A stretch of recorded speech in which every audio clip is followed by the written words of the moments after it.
Well, I think it's important that we get a good set of decisions here in Warsaw on how to proceed with climate ambition before 2020, that we know that all countries are committed to mitigating the ambition gap we still have with the commitments we have today and what we need to achieve, that we need to actually do a lot before 2020, before to allow us a chance to limit warming under 2 degrees, and all countries need to be involved in this discussion.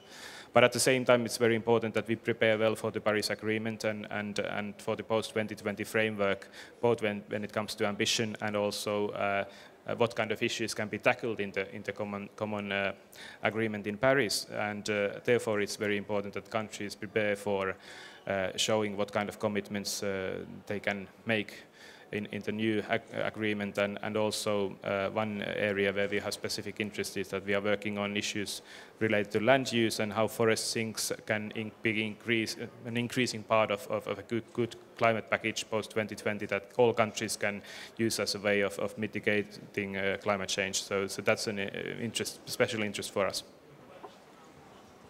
Well, let's talk about finance and loss and damage in a second, but you mentioned land use and the reducing emissions from deforestation, land degradation is one of these elements of, I guess, the climate process, which seems to go on every year, and it seems to be a difficult part of the talks, but it's a part that you're heavily involved in. There has, as we understand, been some progress over the weekend. Give us a sense, are we really going to see this RED process up and running? I know there are projects around the world, but are we going to see it up and running and working as a mechanism by 2015? Well, I think RED Plus has been something which has had broad general support from countries, but at the same time implementation and flexibility on how to implement it and how to scale it up is a crucial question. And there has been some kind of agreement between the officials on reporting on RED, and I think RED discussions go forward very well.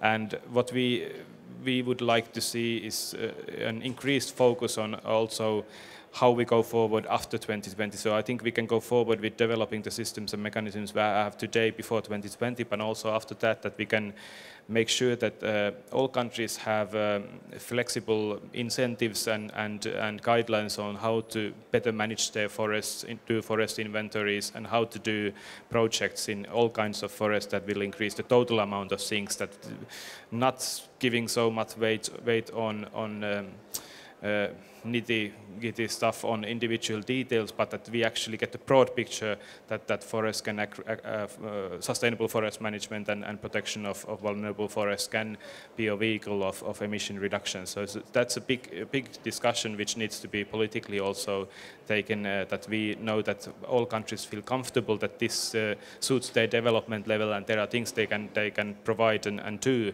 And I think for many developing countries, action on the forest side is the positive thing that they can contribute to climate negotiations, and we need to have rules and incentives which support that interest.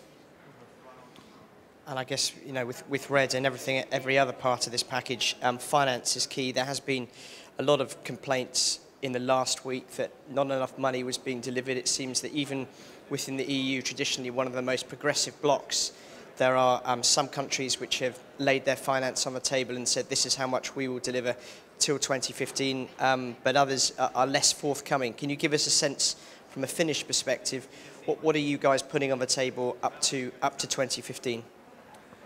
I can say that we are increasing our climate financing, and tomorrow in our speech I can give the exact figures, but by about approximately a third we are going up in climate financing, and so we are on schedule to do our part on scaling up climate financing to developing countries, and we see that that's an important part of the discussions to go forward with all issues. One thing which we have done in Finland with innovative financing is that all the money we get from European emission trading scheme to Finland goes to development aid and climate financing within development aid. So that's a choice we have made that we can support via this mechanism the needed investments. And I think also we have a strong interest in fixing, for example, the financing needs of the adaptation fund. So we are going to invest more to that countries that have acute needs on adaptation can get financing from the adaptation fund. So that's one area where also we'll be involved, and also heavily financing the Green Climate Fund next year. But the exact figures are not yet there because the building up is still under process, but we can say that we contribute by a major share on that as well. Politically, how important is the summit next year in New York, the Ban Ki-moon hosted summit, going to be? Because it seems that many ministers are quite keen to stress it's hard for them to sell to their domestic electorates a situation where they're going alone. So no one country wants to be the one making the most mitigation commitments or putting the most finance on the table. So from a political point of view and from a perspective, a democratically elected politician who has to answer at some point to his electorates, how critical do you sense that summit next year will be to have all the leaders around the table and everyone to be able to come to a common consensus? Maybe not specific pledges, but a common consensus. Well, I think if we think about our long-term commitment to our voters, so for any country, I think that the biggest national interest is keeping climate change under control. So you know, having a sustainable planet where we can continue building on social well-being and economic prosperity, we need to address climate change more effectively. And we know that there are a lot of co-benefits and cost-effective ways of limiting and mitigating emissions, and also on the adaptation side you can do a lot of things that also help with mitigation. For example, planting forests, mangrove forests in many developing countries are a big part of the ecosystem and economic livelihoods as well. So there's loads of things that can be done, and by systematically helping governments to address these issues is important. And I think the Ban Ki-moon summit is a way of raising the discussion on commitments, that they are enough that we can address the mitigation gap, and also on financing, that we know that all countries need to come together to count together what we are doing, that's enough for all our countries, because all our citizens in the end deserve good policies on climate change, and that needs to be done together. But you know, people need to leap forward. Somebody needs to, you know, make sure that we are actually taking that leap, and we are intending to be one of those who help everybody to leap forward. But it's clear that in the world we are living today, we all have, regardless of our development phase, ways of getting access to smart green growth. If we don't do that, there is not going to be any economic growth on this planet. Just two more questions. In terms of the EU, there are going to be discussions next year about the EU's 2030 targets. Where does Finland stand on that? Do you want to see these targets substantially increased?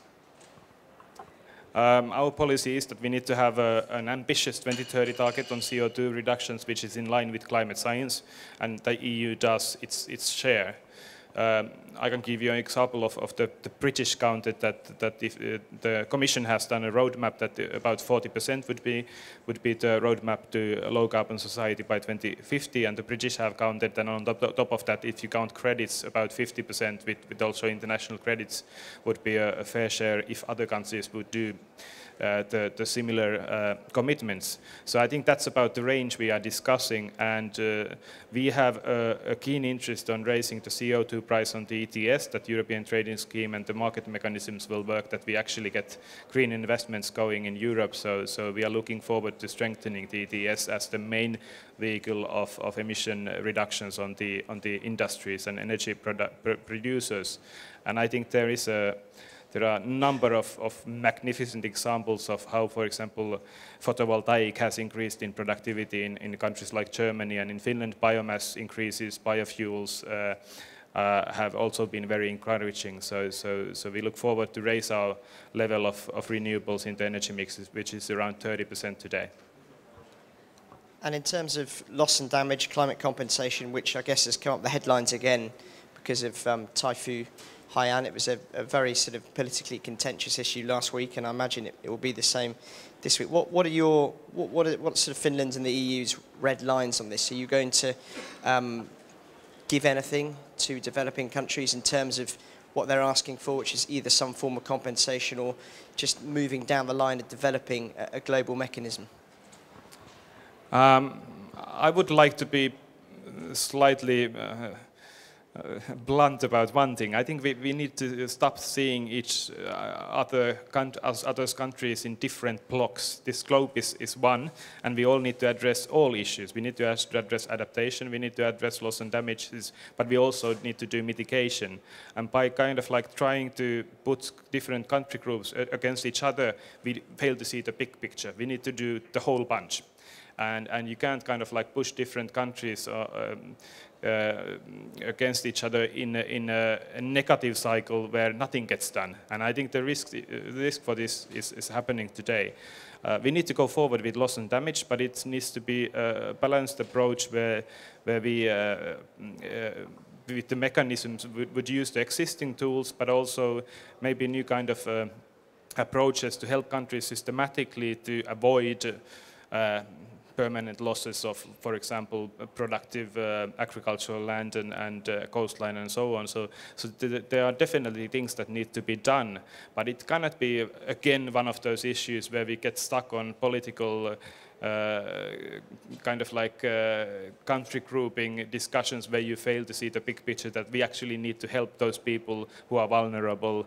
And that means that we need to do more on mitigation, adaptation and loss and damage, regardless of what kind of a country we are.